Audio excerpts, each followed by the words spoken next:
So Jack, before we start anything, before we introduce you, I need to like set a precedent before we continue. Absolutely. What's your favorite Matrix moment? Go. My favorite Matrix moment? It would have to probably be the moment in which Morpheus holds out the two pills, the Listerine pill and the fire red pill, and he says, if you eat this one, life will be back to as you know it. Life will return to the exact state it was before you found out about all this. Everything will proceed just fine. But if you take this, you will go down the rabbit hole. I think that's something that's...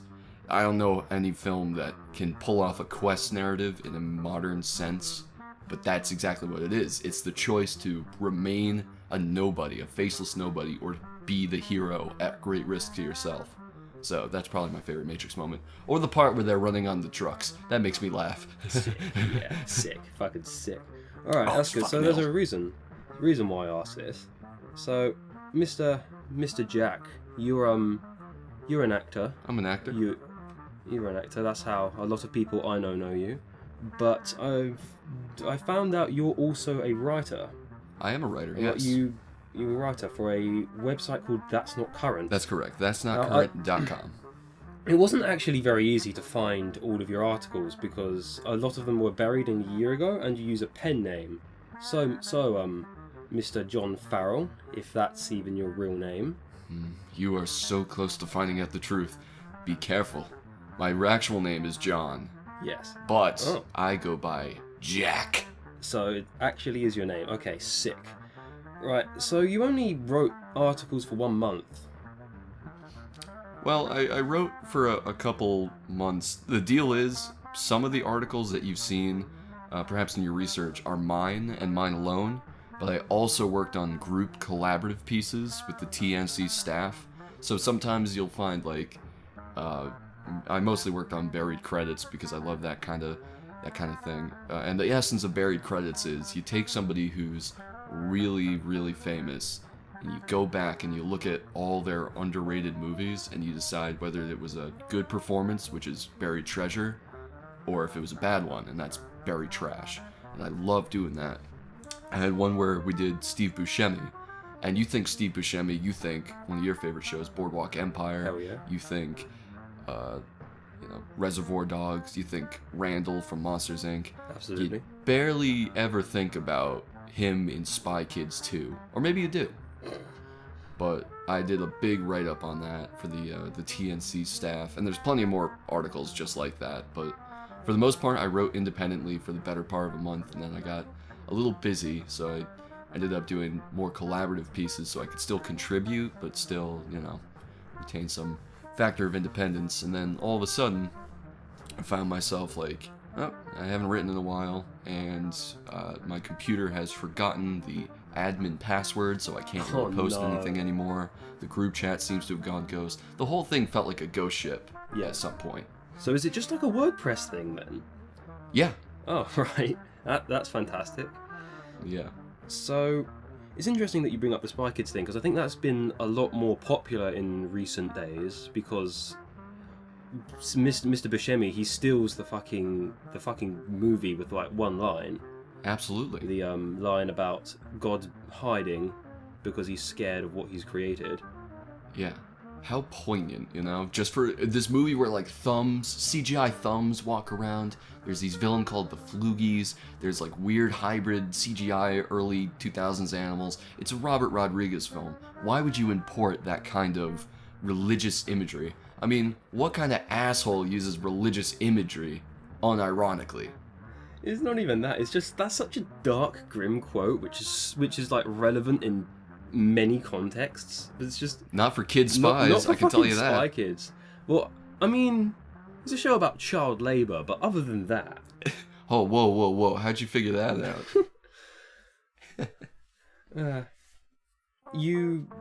When you did write, I noticed that you wrote about the eras. You wrote about a mishmash of eras. So you started by writing an article about the Switch games, which I found peculiar and a bit out of place. That being said, I guess Skyrim's not current, but you wrote about that. and you wrote a little bit, as you said, about Spy Kids, so I guess that's early 2000s and stuff. But what's your favourite generation of, like, your favourite decade of pop culture that that's been revived recently? Oh, for something that's been revived, I would say it's between the early 2000s and the 80s. And the 80s is coming back in a big way, obviously. All the reboots, all the franchises that are coming back, for better or worse. And the 2000s, the interesting thing is, I think now we're kind of entering a loop when it comes to nostalgia and how things are marketed. Because I'm starting to see, instead of creating new and innovative cultures, we're relying on what we know. I say we, the general capital W, we. Yeah. Us as a culture, Western culture. You might notice that you can't spell Western without we. Yeah. So, it's just all dependent on... Do you remember this? Anybody remember Ecto Cooler? High C Ecto Cooler? That stuff ruled. Made your teeth itch. Great stuff. Sweet stuff. No one's really innovating and pushing boundaries so that this generation will be remembered for. Because what will we be remembered for other than memes, which are quite important to look at? Really, what trend? The hoverboard? You remember that? Yeah, I think the last 8 years, I can't think of anything that really stuck out creatively. I'm sure that that's just probably made me look like an absolute twat. I know that Avatar's quite revolutionary when it came out, but I detest that movie. Detest? I think this generation is going to be, well, this decade is going to be remembered for more of the technological bounds we've made, rather than things we've done creatively, especially in the last 5 years. I mean, we're rebooting Mary Poppins now, for fuck's sake. What are we doing? It was perfect the first time. There's no, coherent singular identity. It's all based on pastiche that we've. It's very postmodern in the greatest sense of it, where meaning has been stripped away and it's just relying on what is innately known because we've grown up with it. Which is why when the 80s thing passes over, I want to be one of the forerunners of the early 2000s to mid 2000s nostalgia. Yes. And that's already being piloted by Greta Gerwig with her movie Lady Bird, bringing 2002 into light, a post 9/11 America, and how, upper class white Californians are living, what's the technology, what's the sign of the times. That Richard Linklater movie, it came out when I was in high school. I think it's Boyhood, shot over the 12 years, which is a really interesting gimmick, but it wasn't all that interesting of a movie. But, if you're somebody who likes nostalgia for mid-2000s, that's your mecca. That is the movie that you want to be watching, because you see little introductions of technology. You see them playing the Wii at some point. You see them watching Saturday morning cartoons and how that disappears over time. You see, like, the different kinds of cars. And it's all because every year, for 12 years, they film a scene and they decide what was important about this. They didn't have the foresight to say, hey, the Wii's gonna be absolutely monstrous in a few years. We better have that in the movie. No one's drinking Coke Classic because they know it's going to be relevant. They just think, this is what is encapsulating these times right now. Let's have this in our movie. And that's when you set the precedent for, this is what these last 12 years are going to indicate. This is it. A little technological whatever, but culturally not too much other than memes. No, I 100% agree. The point, I think you just made a point about there being specific revivals as well, saying that you wanted to pioneer like the early 2000s. I think give it 5 years, and I think we'll be there. Because I'd say even less than that. I really? think 2. 2? Well, when I started using the internet, which was, I'd say about 2011, 2010, when I started using it a lot, there was a big push for 90s stuff. So like AVGN was popular. Everyone was like rocking Ninja Turtles shit. Everyone was like, hey guys, you remember the fucking NES? You remember the fucking SNES? Whoa. Remember the fucking N64? Like, remember the fucking Sega Neptune? And within 5 years, like it turned into like more of an 80s push, which and I guess that's where we're at now, where every single fucking pop star has like some sort of 80s influence track. If you look into smaller artists' work, there's like neon fucking signs everywhere. Everyone has like fucking arcade floor carpet as their header pictures. Oh yeah. Like fucking old blocky Lamborghini Countachs and older style cars are the thing. Synthwave has made a huge revival. Oh yeah. I don't see us going another decade back. I really don't see a 70s revival happening because... Why would it? I mean, say... What is in the 70s that the 80s doesn't have, and that hasn't been forced down our throats? Exactly. I mean, you could maybe argue Hanna-Barbera cartoons, like early stuff like that. I think you're dropping into the 60s there, though. Too many people... I mean, it started in the 60s, technically, but I think more people associate it with earlier times. You're closer to black and white television than you are to Terminator, I would suppose. I'm more thinking of... My timing could still be off. I'm more thinking of stuff like Top Cat when I say that. Oh, Top Cat rules. Yeah, hell yeah. I fancy myself a connoisseur of all of that, and I think it goes with having Boomerang on the deluxe cable package, so I was able to watch Johnny Quest and Top Cat, and I even got my friends in on it, which was the coolest thing, because it's like, I don't know what was on back then. It probably was Adventure Time, and that was just coming out, man. Oh god, does that make you feel old? That was like 8 years ago, 10 years ago. It's not even that. I had outgrown television by that point. Fucking... Oh god, when I was watching TV, it was all about shit like Jimmy Neutron, fucking... I remember, Osmosis Jones, what was that show? Yeah, Ozzy and Drix. Ozzy and Drix, yeah, that was on a fucking shit ton. I can't even remember, I'm in my early 20s now, I can't remember half of this shit. I remember sort of dropping off of television as well and getting more into like video games and stuff as well, so... I was an early adopter of the death of television. I don't think I ever outgrew it. It was just like, nothing is on that would interest me that isn't on the internet right now. There is nothing. Fox Kids for a while as well. So we had that fucking atrocious Sonic cartoon at one point. Oh, Sonic fun. Underground? You know what? It could be any of them. No, we had that. We had a fucking television channel called Pop, which used to play Sonic Underground, but it also used to play the really old animated bad one with the PSAs. I actually used to like those. I love those. I think it was Sonic X, which Fox Kids used to play. Yeah. But I don't know. Most of my time was spent on a PlayStation 2, so there was a certain point I just stopped watching television. I don't know. I've always kind of been leaning into internet cartoons, and it didn't occur to me until I made a whole project about it for my university. I did a whole thing about the history of internet animation, and I kind of realized, like, I was kind of like Forrest Gumping this shit. Like, I realized, like, I was you were just in the watching. right place at the right time. Yeah, I was just running, doing the motions, not thinking about it. But that's the same. I cannot tell you how for the life of me I found Newgrounds back in like 2000 and 2000. Oh, fucking hell. Ages ago. It was before I was in my teens, because I wasn't using a laptop. Oh god, easily like 2006, 2007, some like ridiculous time like that.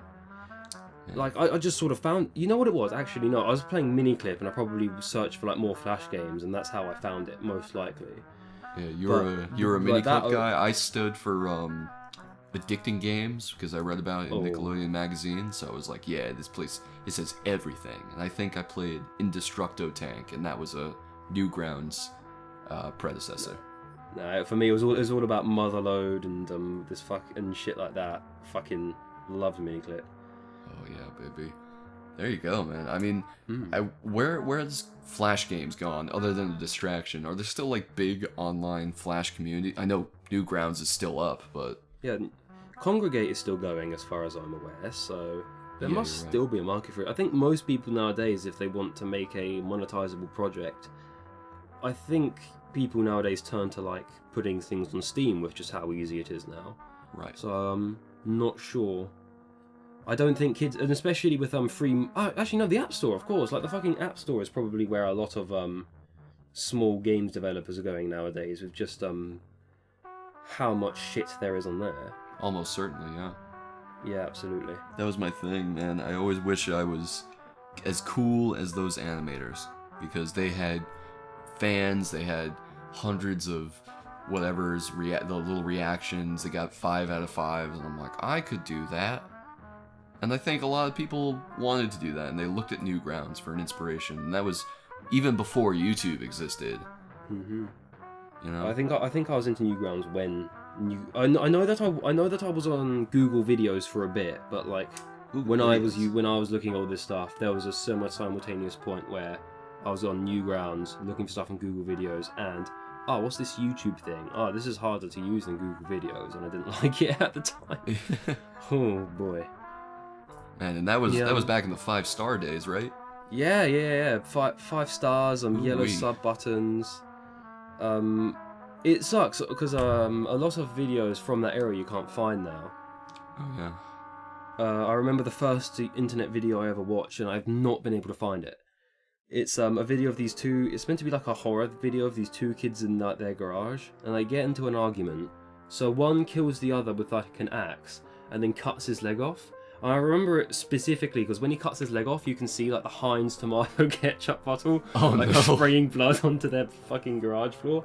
I've tried to find that video for so long, don't know where the fuck it is. Where in the YouTube strata do you think that is? Like 2005, 2006? Oh, easily 2005. That was 100% 2005. Oh man, that is old. So they're probably like, maybe they're the Duffer Brothers or something. Maybe they made Stranger Things after that. They're going on to do bigger and better things.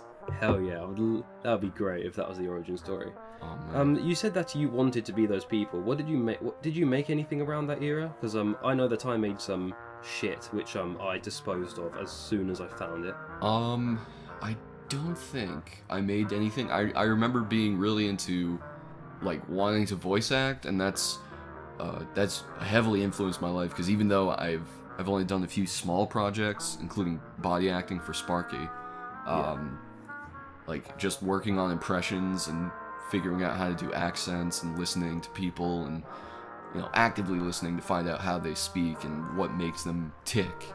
That was something that I developed when I was a kid, but I had no means because I didn't know you could just plug in the Rock Band USB microphone into your computer and it would work. I thought it was exclusive to the PlayStation. I needed something with an internal mic. Like, that's how naive I was back then. In terms of things I made for Newgrounds, and I think it's taken down because I used like a software that was just drag and drop to make like songs and beats. I made like a bunch of like news, like incoming news, like those little fast-paced jingles with like the fast trumpets and stuff, like non-action news and shit. Yeah, like live action news basically. I made a bunch of those using like a software called Avian, I think, or Rock, and that was something that was just drag and drop. So Newgrounds was knocking at my door saying, "Hey, you can't post that. That's, you know, it's creative as it is. You know, that's using someone else's program. It has to be like original." I was like, "Oh," and that really stifled my creativity. My big thing was, and it's probably why I have such a big fucking ego now, is I used to leave like really detailed and intricate reviews, because I figured if I have no talent, I could be the review guy that gives like the way Ebert would have reviewed something. I'm reviewing Patrick Kills SpongeBob 3, which is the first YouTube video I ever watched. You're reviewing bloody SpongeBob Sprite comic. Patrick takes a shit. Gonna leave a great review on that. Oh man, I never saw that. I remember. Dude, I love it. Must have been like 2006 in the basement on the you can't see my air quotes, but here it is, work computer, which was a Mac, old-fashioned Mac, and you just watched Patrick Kills SpongeBob 3 and you laughed your ass off because the hamster dance comes on after he does it, and it's just like, all right, leave 5 stars on that one. That was good. I also saw Ghost Car. I don't know if you've ever heard of that video. No, that one doesn't ring a bell. It's pretty much one of the first screamers on the internet, other than Scary Maze.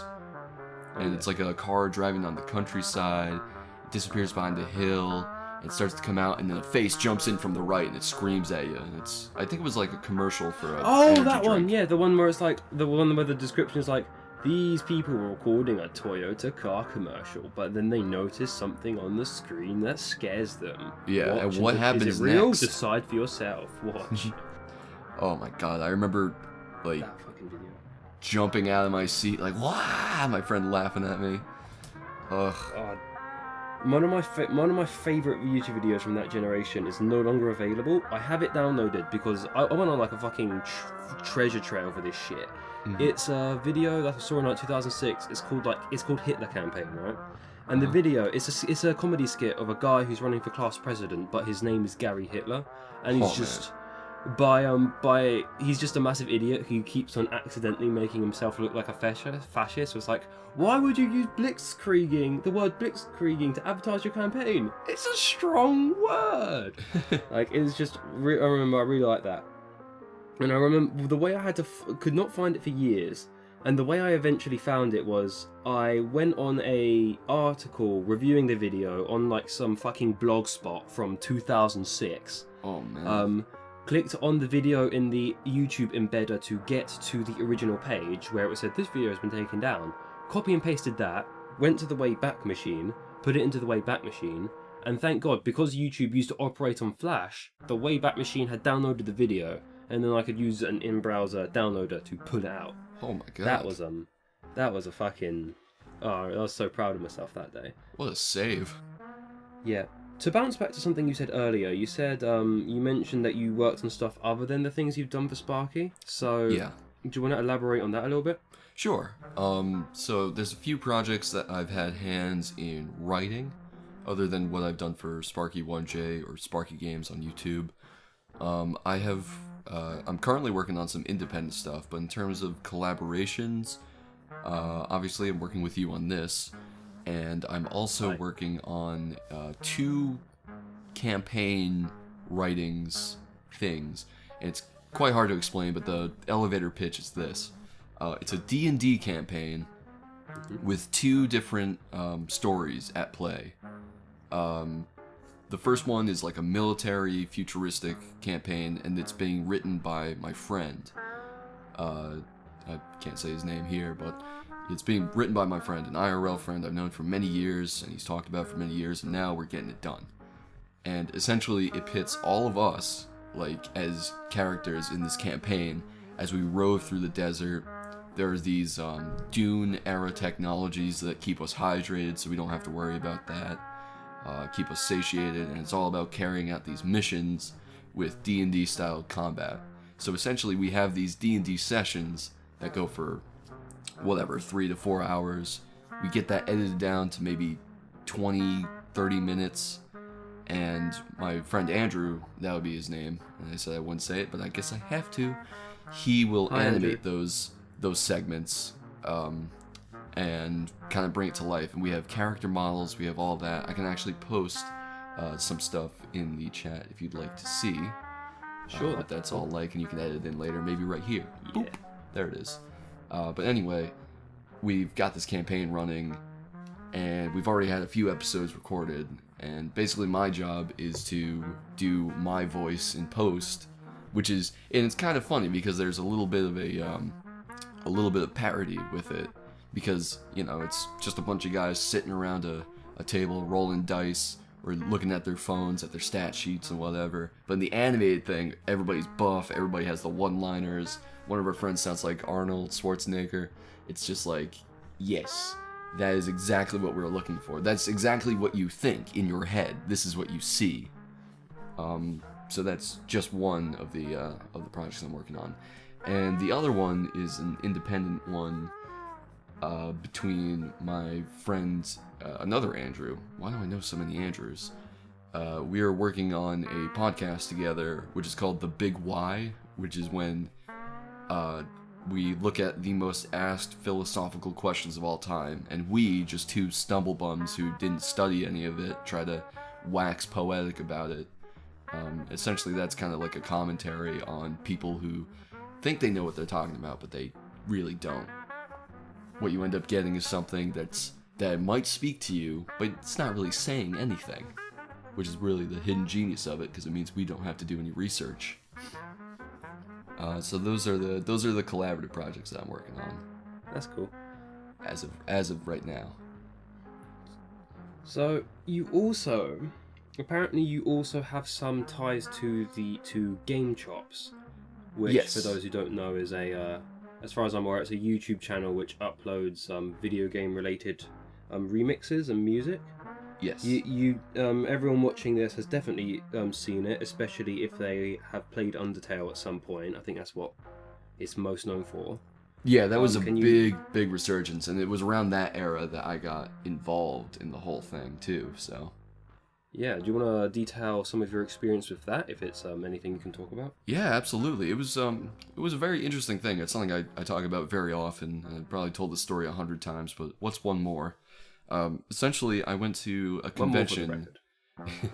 I went to a convention, RTX, as the Rooster Teeth, whatever the X stands for, back in 2016. It's not Expo. They've actually gone out and said, the event's called RTX. We still have no idea what the X means. So the Rooster Teeth convention back in 2016. And I went with Sparky and one of his internet friends who we met for the first time. And we had a flight to catch, like the last night. We had a flight to catch in the morning, but there was a rave going on, 1 a.m. in a hotel ballroom.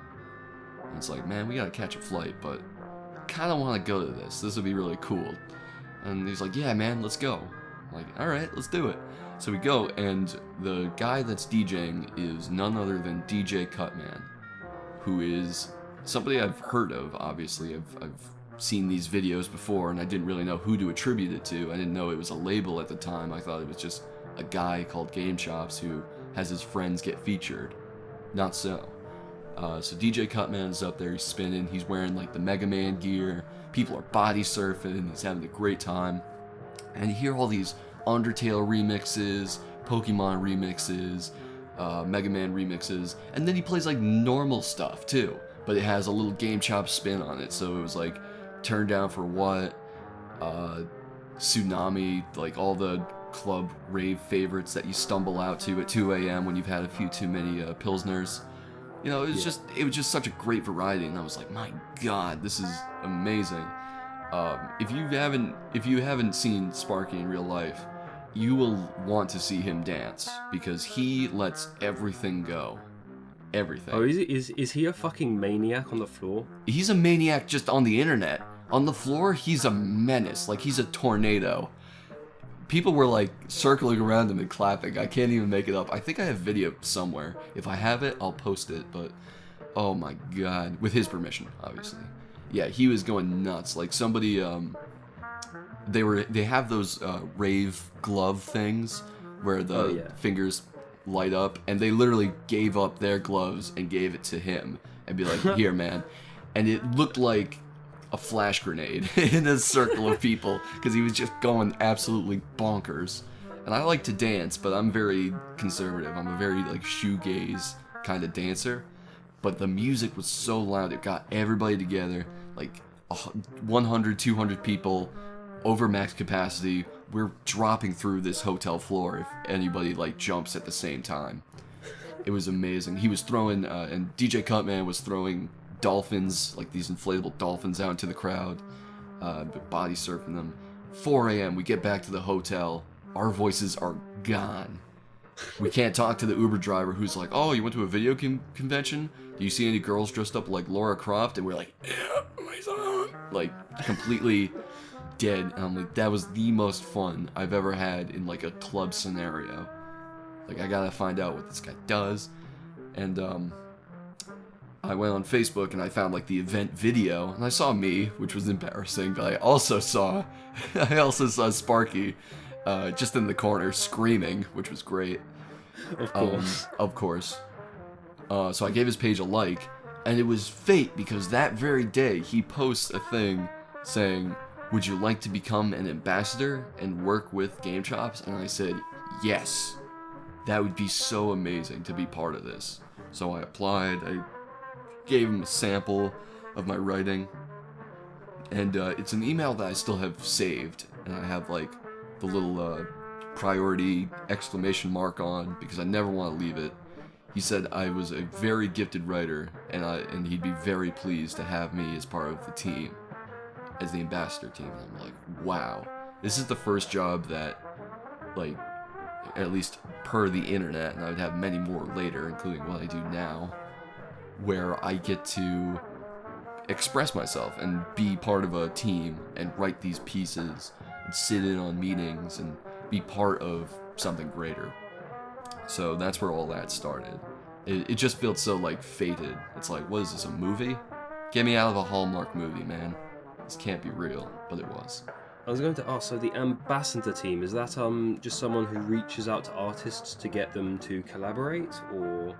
So the thing with ambassadors is they are fans, essentially, fans at heart, who take to Twitter and social media, and anytime that something is posted, you give it a retweet, you give it a like to make sure that the word is being spread. You also share it around, you download any free downloadable music, you take a look at all the artists, do some research on their profiles, talk about them, introduce them into the culture, and basically you spread the word. You're like, I believe Shoujo said, he's one of the DJs, he's a very good friend of mine, he said that it's like being a designated fan.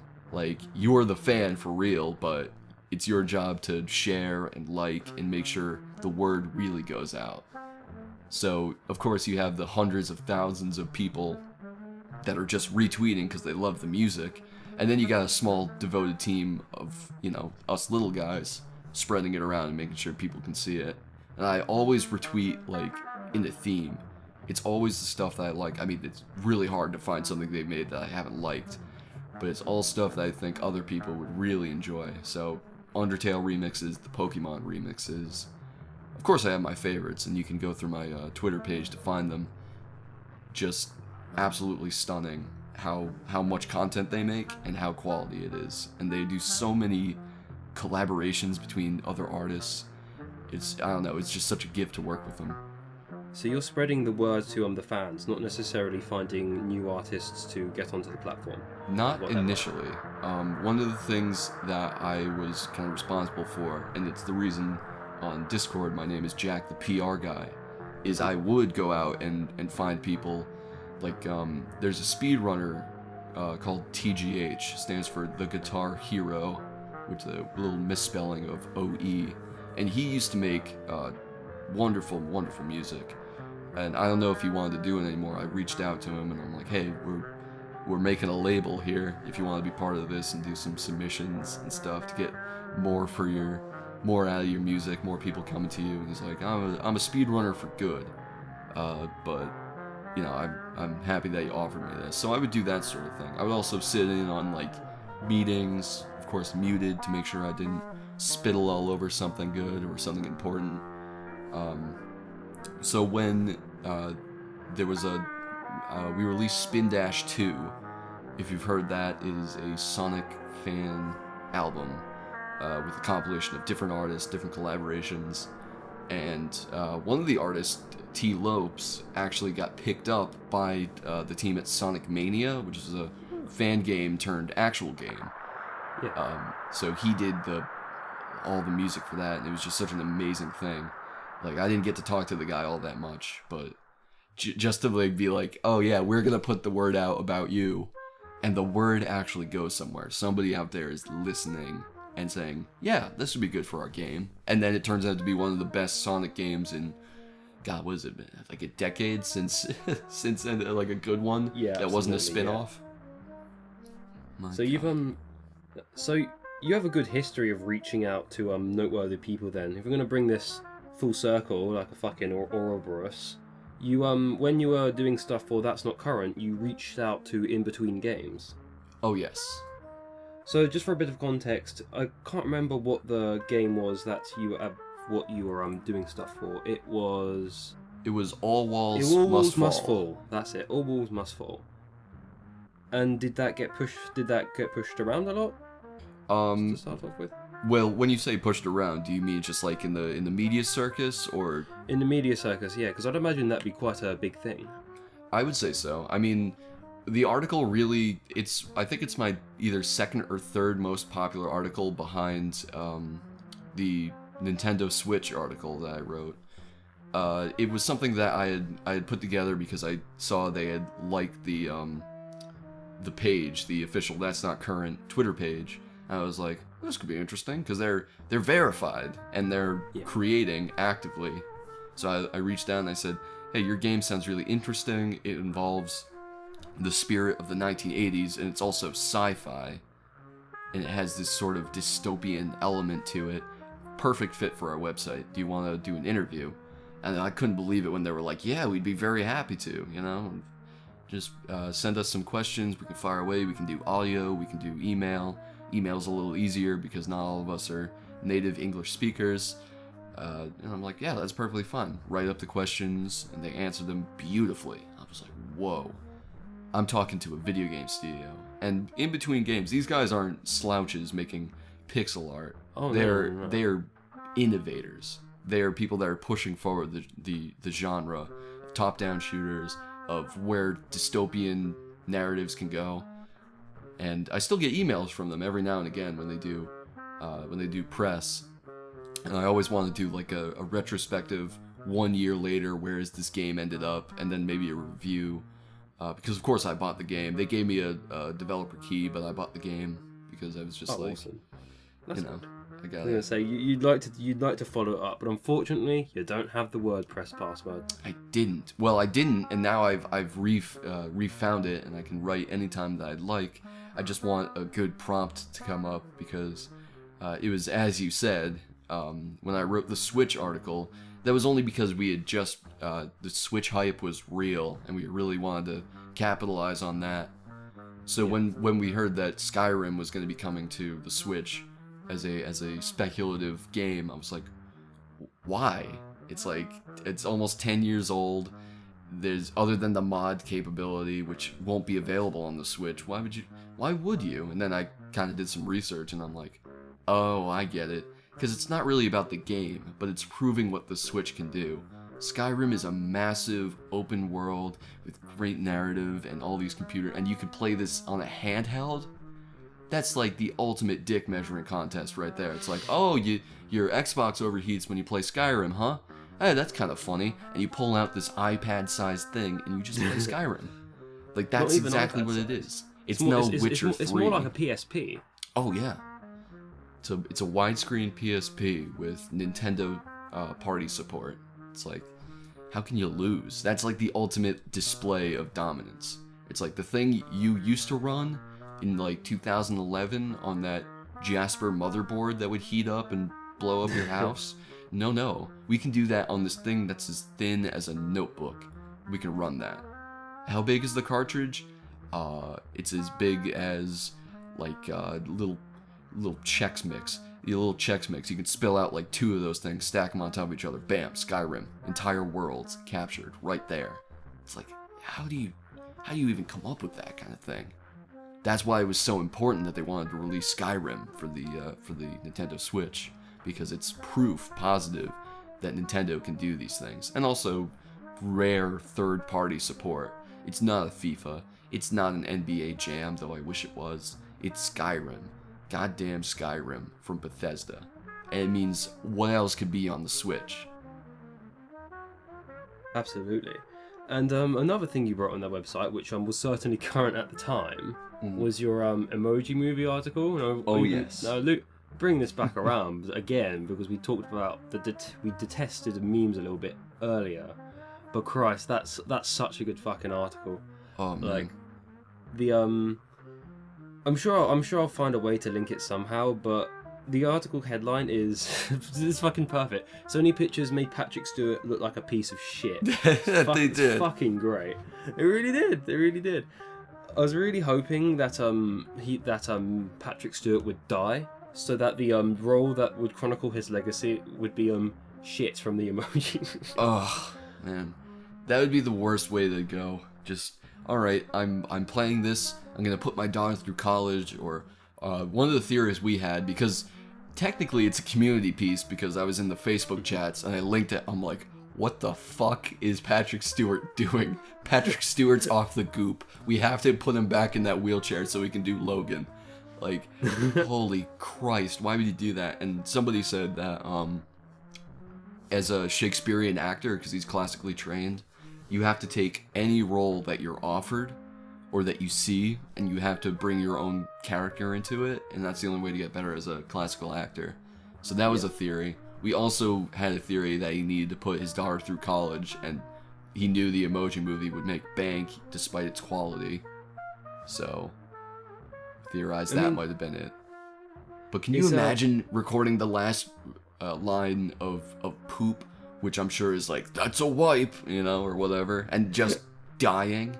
Just straight up, wrath of God, the ceiling opens up, and a great colossal hand grabs you, squeezes you like a stress toy, and drags you up to heaven. Like, that's your legacy, that's your body of work, as your body lays at work. It's like, what? Why would you do this? So we were just cracking up over this. Yeah, it was. I remember when I first looked at it, because he's not B-list. That's like Patrick Stewart is an A-list actor. Oh yeah. Like, so this is usually something someone would do if they were washed up. Like, I'd expect to see Kevin Hart doing this, not Mr. Picard. Not Picard. But it's so you could say, oh, they must have paid him a lot to convince him to do this. But in reality, I remember Sony Pictures was a ridiculous amount in debt around the time the Emoji Movie came out. Oh yeah. To the point where their entire company was resting on this fucking movie doing really well. So they couldn't have had that big of a budget to like throw an actor. I don't know. I don't buy that theory. I don't think that they had the money. I reckon he must have done this willingly. He must have done this willingly. I just don't. That's the weirdest thing to me, though. What does he see in the poo emoji that we don't?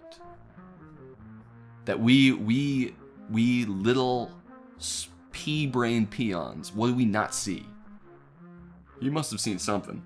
Some sort of symbolism, some sort of religious thing that he could bring a thespian edge to. So, speaking of things not being current, let's yeah. wind this down a bit. How do you think they used the 3 shells from Demolition Man? 3 shells? Oh god. Yeah, you clearly have some knowledge of the field of the years that isn't the one we're currently in. The 3 shells from Demolition Man. My theory of the 3 shells. Well, first off, I think that each one has a function of scooping. Right. Just to leave it there. I think the first shell is used to... how graphic can I get here? Because, of course, you have to go into detail. It's something you just do, which is why it's so funny to all the characters that they don't know how to use the shells. Yeah. So the first thing you do is you scrape down, removing any, anything that would linger or directly stain your perfect futuristic Wesley Snipes endorsed undies. You would go that with a down scrape. Then you use the second shell to get in between the cheeks so that you don't have any lingering dingleberries. And then the third reason you use the shell, or for the third shell, you would just use that to scoop up so that all the strife you created with the first 2 shells, you can just clean that right up. And then you don't have to use any paper. Clean off the shells and someone else uses them. Or, for extra fun, you eat them. You eat what you've created. Which I'm sure is what Stallone was doing throughout the movie. Oh, of course. Oh, did you not like it then? Or Demolition Man? Oh, I love Demolition Man. It is one of the best action movie vehicles of that era, I think. Yeah. Because it's not quite reaching the depth. Because the idea of freezing criminals, like, that was a cool concept that they could have explored a lot more, and they just didn't. They were like, yep, this is what they do. Uh-oh. He unfroze, and now he's gone crazy. Demolition Man wasn't the one... No, it wasn't the one where he finds like an underground ring in the sewer and eats a fucking rat burger, was it? No, I don't think so. Oh, fuck. I think you're thinking of the Escape from New York movie? Oh, maybe not. Maybe. I swear it was no. I think I'm remembering that completely wrong. It's funny that, like, I remember watching that movie as well. The museum scene always made me raise an eyebrow. How? Yeah.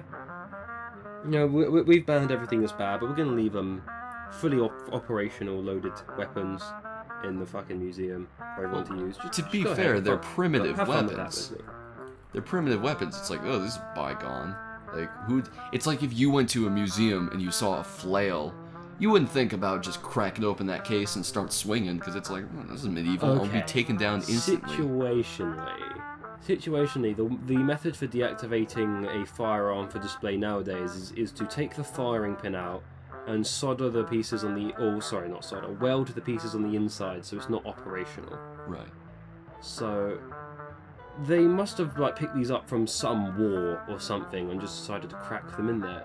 I understand what you're saying, but, like, even medieval items, I don't know, in the Cambridge Museum of, like, medieval weaponry, they're blunt, I'm fairly certain. I mean, yeah, but it's still a baseball is blunt. If you throw it at my face, things might happen. So it's not the bluntness, but the force in which you use it. True. I mean, just a theory. True. I suppose. Well, I'm not gonna lie. I've run out of things to ask, so I'm gonna look into finishing this up now. Yeah. If you could give advice to yourself when you were starting, whatever you were starting, back little Jack, back on new grounds. Little Jack. Like little Jackie, and like you could just tell him one thing that what would it be other than the fact that he could use his fucking PlayStation iToy to record stuff.